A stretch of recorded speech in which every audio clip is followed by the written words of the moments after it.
श्री स्वामी समर्थ. उद्या 27 एप्रिल मोहिनी एकादशी. उंबरठ्यावर ठेवा या 2 वस्तू. क्षत्रे येईल शरण.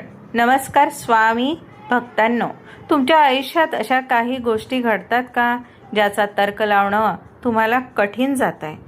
तुमचं हस्त खेळतं घर अचानक शांत झालंय. विनाकारण चिडचिड, पैशाची चणचण किंवा हातात तोंडाशी आलेला घास शेवटच्या क्षणी हिरावला जातोय. जर असं असेल तर समजा तुमच्या प्रगतीवर कोणाची तरी वाईट नजर आहे किंवा तुमचे गुप्त शत्रू तुम्हाला मागे खेचण्याचा प्रयत्न करत आहे. पण घाबरू नका, कारण उद्या 27 एप्रिल वैशाख मासातील ती महाशक्तिशाली तिथी आहे जिला आपण मोहिनी एकादशी म्हणतो. ही तिथी आहे जेव्हा प्रत्यक्ष भगवान विष्णूंनी जगातील सर्वात सुंदर असे मोहिनी रूप धारण केले होते. कशासाठी? तर असुरांचा नाश करण्यासाठी आणि सत्याचा विजय करण्यासाठी. उद्याच्या या पवित्र दिवशी ब्रह्मांडात एक वेगळीच ऊर्जा असते आणि याच ऊर्जेचा वापर करून मी आज तुम्हाला असा एक अघोरी आणि गुप्त उपाय सांगणार आहे जो पिढ्यानपिढ्या ऋषीमुनींनी जपून ठेवला आहे. श्रोते हो, हा उपाय इतका प्रभावी आहे की उद्या सकाळी तुमच्या घराच्या उंबरठ्यावर तुम्ही केवळ या 2 वस्तू ठेवल्यात तर तुमच्या घराभोवती असं एक सुरक्षा कवच तयार होईल ज्याला भेदणं कोणत्याही शत्रूला शक्य होणार नाही. उलट जे लोक तुमचं वाईट करायचा प्रयत्न किंवा विचार करत आहेत ते स्वतःच त्यांच्या कर्माच्या जाळ्यात अडकतील आणि तुमच्या प्रगतीसमोर लोटांगण घालतील. मी तुम्हाला खात्री देते, हा व्हिडिओ तुमच्या आयुष्यातील टर्निंग पॉईंट ठरू शकतो. पण एक अट आहे, हा उपाय करताना एकही चूक होता कामा नये.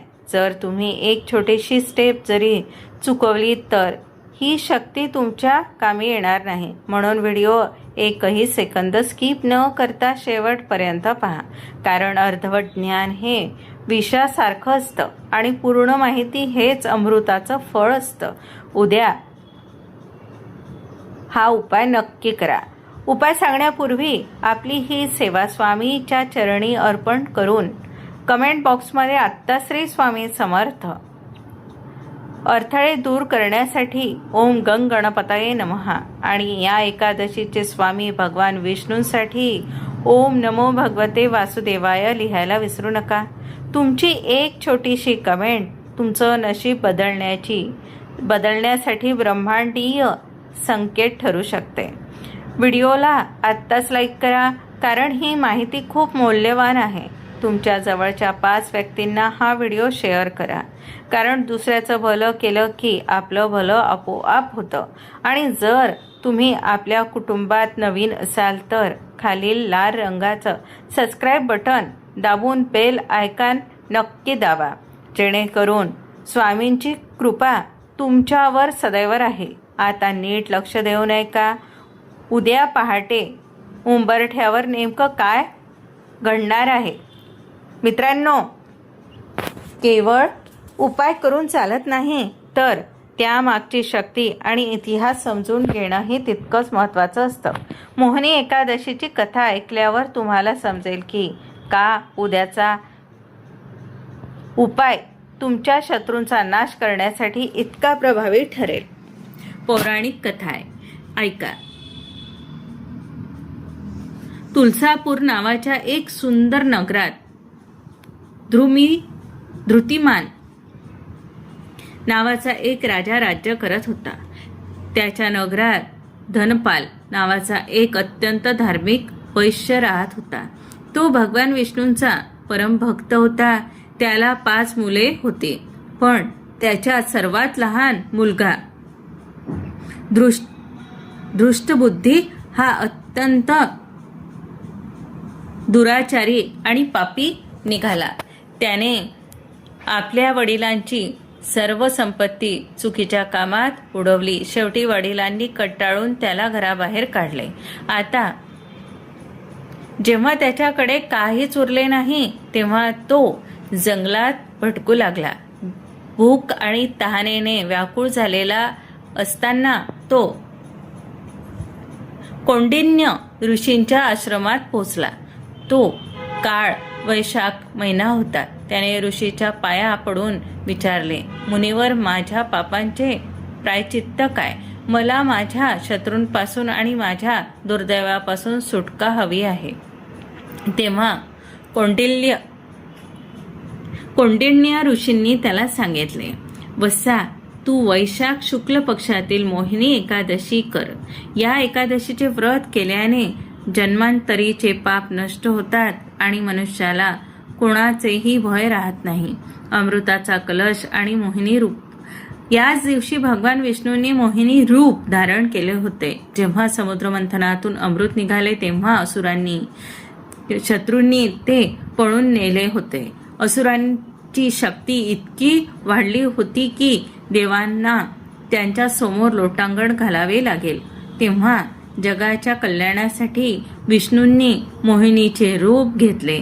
त्यांच्या सौंदर्य पाहून असुर इतके मोहित झाले की त्यांच्या हातात काय आहे आणि ते काय करतात याचे भान त्यांना राहिले नाही.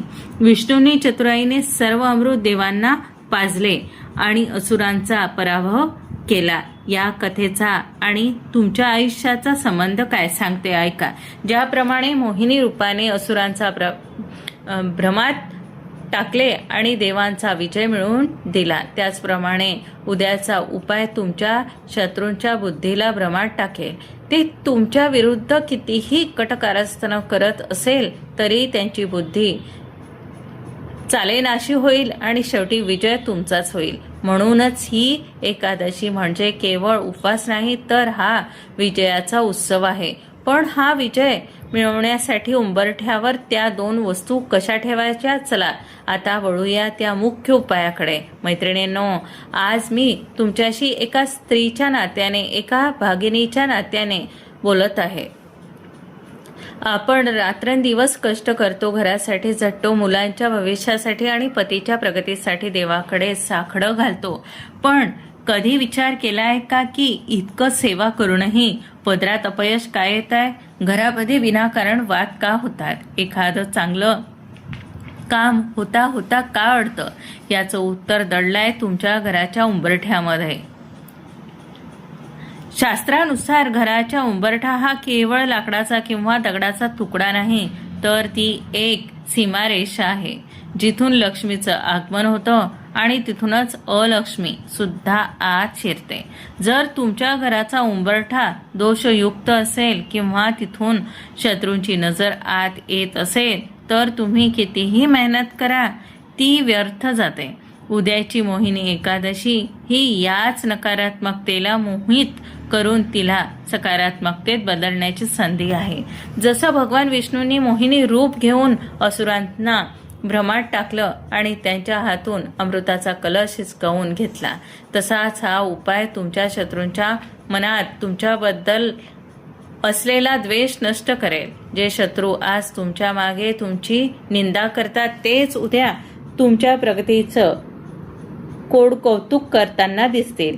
पण आता प्रश्न येतो की त्या 2 गूढ वस्तू कोणत्या? अनेकांना वाटतं की यासाठी खूप खर्च करावा लागेल, काहीतरी तांत्रिक मांत्रिक करावं लागेल, पण असं मुळीच नाही. त्या 2 वस्तू इतक्या साध्या आहेत की त्या तुमच्या किचनमध्ये, तुमच्या देवघरात आत्ताही उपलब्ध आहे. त्या सोन्या चांदीच्या नाहीत, त्या महागड्या आहेत. पण लक्षात ठेवा,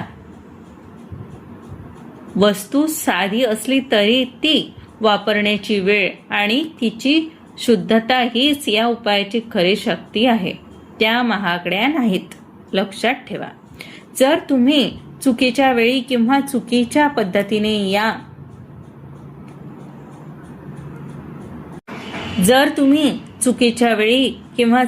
पद्धतीने या वस्तू उंबरठ्यावर ठेवल्या तर त्याचा प्रभाव शून्य होईल.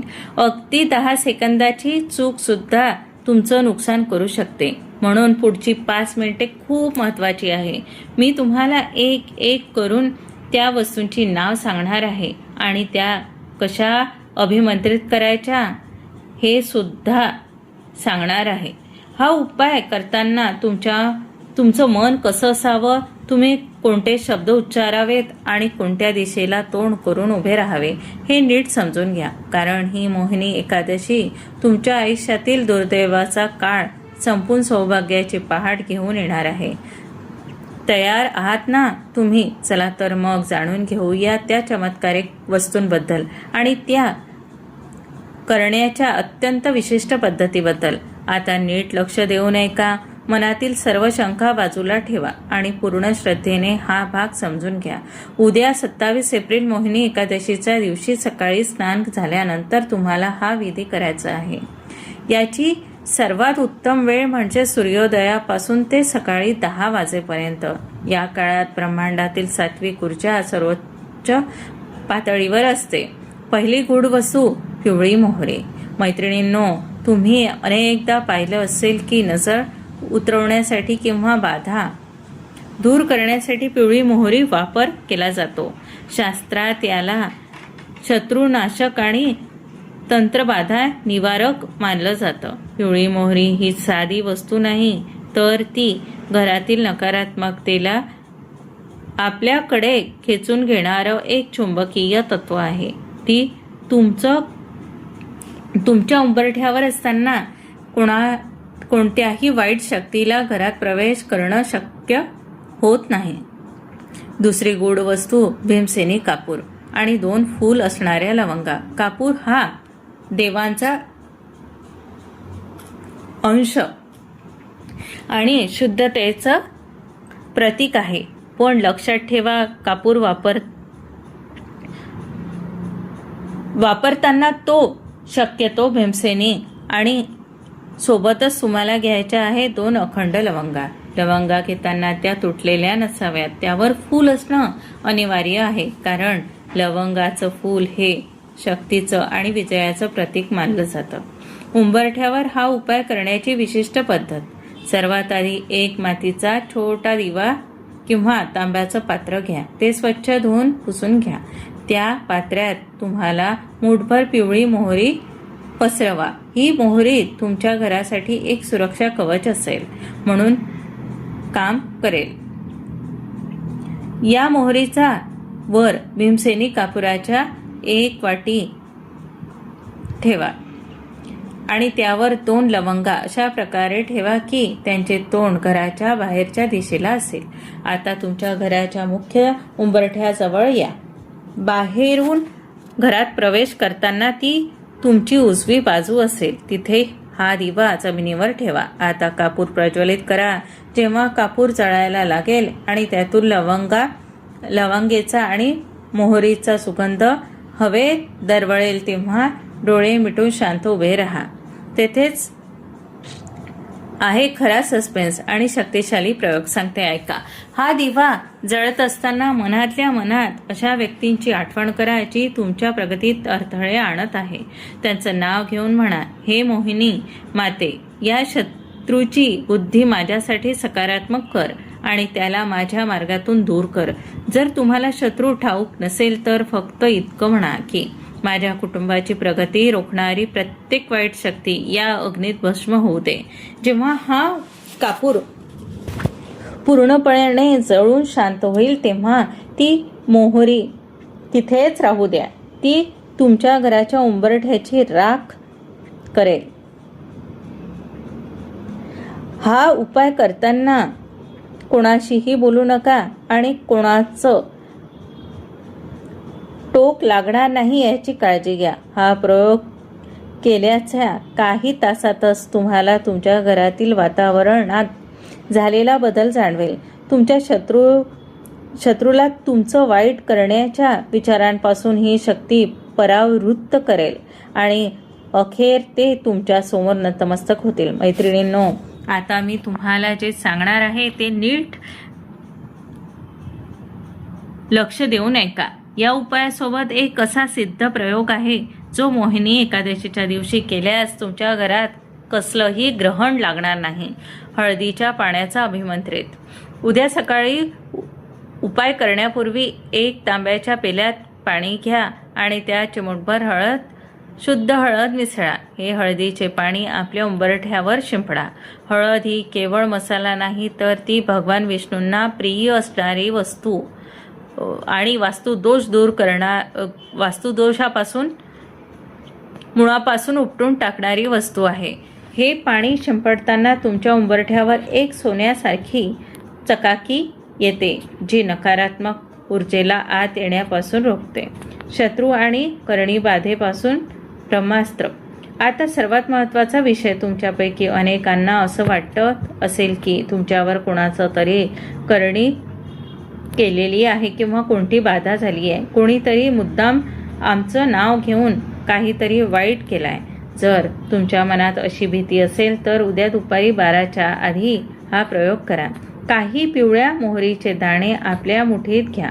उंबरठ्यावर उभं राहून तुमच्या घराच्या चारही कोपऱ्यातून ती मोहरी फिरवून घ्या आणि मग ती उंबरठ्यावर विखरून द्या. हे दाणे तिथेच राहू द्या. असे मानले जाते की ही मोहरी घरातील ती सर्व वाईट कंपनं स्वतःमध्ये खेचून घेते आणि शत्रूने तुमच्यासाठी पाठवली आहेत जी निगेटिव्ह एनर्जी ती खेचून घेईल. संध्याकाळी सूर्यास्तानंतर ही मोहरी झाडून एका कागदावर घ्या आणि घरापासून लांब, तिथे कोणाचा पाय पडणार नाही अशा ठिकाणी नेऊन टाका. मागे वळून पाहू नका. सर्वात महत्त्वाची सूचना, मौन आणि गुप्तता. हा उपाय करताना एक गोष्ट लक्षात ठेवा, जी तुमचं यश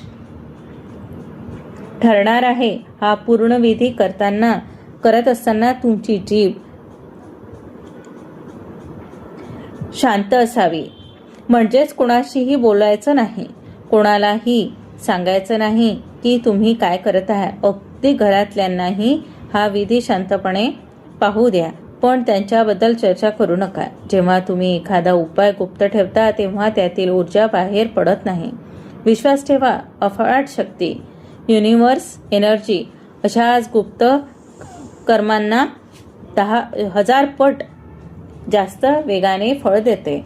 शत्रूला कळता कामा नये की तुम्ही त्यावर वार करण्याचा शक्तीला खिळी घातलाय. जेव्हा तो तुमच्या समोर येईल तेव्हा तुमच्या बुद्धीचा नाश